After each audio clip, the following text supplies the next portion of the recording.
প্রেয়সী সেই তো আবার দুজনে দেখা হলো, জানি না কি নামেতে তোমাকে ডাকবো বলো।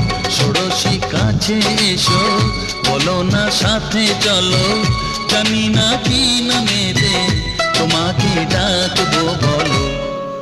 চোখের তারায় কি জাদু, মুখের হাসি কি মধু, এমন আগুন আগে তো দেখিনি।